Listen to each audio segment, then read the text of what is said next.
Okay, so hi, my name is Laura, and today I'm going to be the person that interviews you. I have a series of questions. There are 20 questions, okay? Okay, thank you. Well, Okay, so first off, I'm going to start by asking you questions about your career and the motivation of this.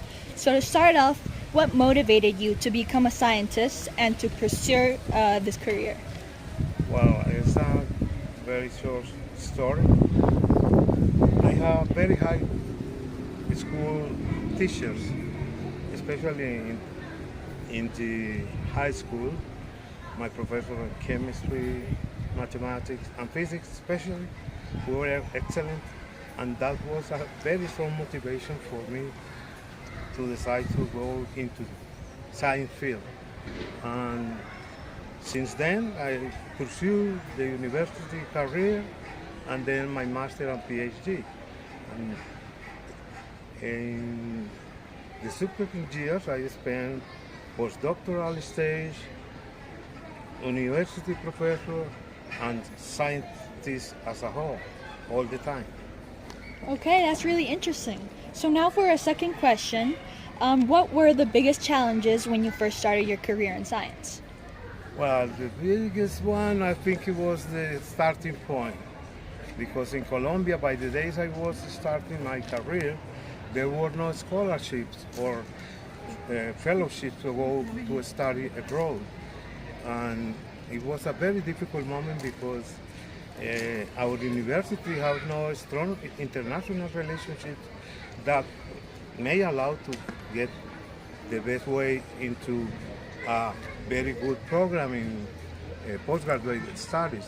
But at the end of the day, I succeeded, and it was finally in Brazil after a very, very long time. But at the end, it was very successful, and I get good experience and had the chance to interact and also interview very special people, and especially in my field. Okay, so from what I understood, basically, it was a very hard decision to take in that moment because it was hard to find. So for your third question, was there a key moment or discovery that inspired you to continue with your research?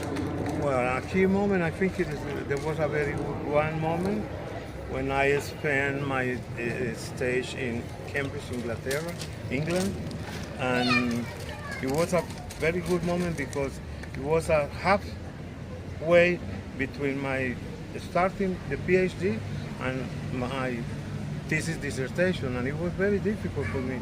But it was a good moment also because I convinced myself that I was able to succeed in ending a very good scientific research to achieve or earn my PhD. That's what I did. So now for the last question about your career, how important do you think curiosity and passion are in science? I think for science it's very important to have not only curiosity because it's a natural activity and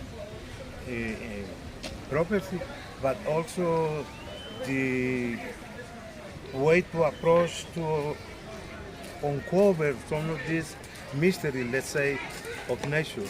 And it's important to have passion in doing science because the other way you only depend on having or not an employment, but not to the possibility of pursuing a scientific career as I did until very recently as a scientist and university professor. Now I'm going to ask you about your research and your current work. So to start off, what area of science did you specialize in, and what fascinates you most about your field? Well, my field of research is astrophysics, especially in relativistic astrophysics, which is related to the study of compact objects, extremely compact objects that include white dwarfs, neutron stars, and black holes. And the way to get into this business in science was, in many respects, challenging, but at the same time, I think the passion I put in for succeeding in developing good ideas that I think it would be useful for the people working in the field. And I think at least until today, I put a couple of good ideas in this direction. Okay, that means that you're a very important person. So now I'm going to ask you if you could explain your current research, or just say continue to explain in a simple way for everyone, let's say young people or adults, or for everyone to understand. Well, my field of research involves extremely high mathematics, advanced computing, and also a deep immersion in physics and also astronomy. Also, astronomy is extremely important, and I think the way to motivate especially the new generation of scientists is just to give them this input on a good way to start off from the very, very high school level to the university, and at the end to pursue a PhD in any field of research, but especially in my field, to pursue astrophysics in a good way. And I think the right way is to get to an advanced institute or university where the astrophysics is a very, very special field of research. Now, having in mind all your knowledge, what do you consider to be the greatest impact of your work on society or the scientific community? I think I have contributed to the society in many respects. I used to offer public conferences, international participation in international conferences, and also at the high school or even in the primary school, I have been engaged in many, many simple projects, but very important one, in which we intend to transfer most of that knowledge that we have acquired all the way along. Now for questions about your scientific process. So basically, what have you learned across the years? So the first question is, how do you handle uncertainty and failure in the research process? Well, sometimes it's a very tricky to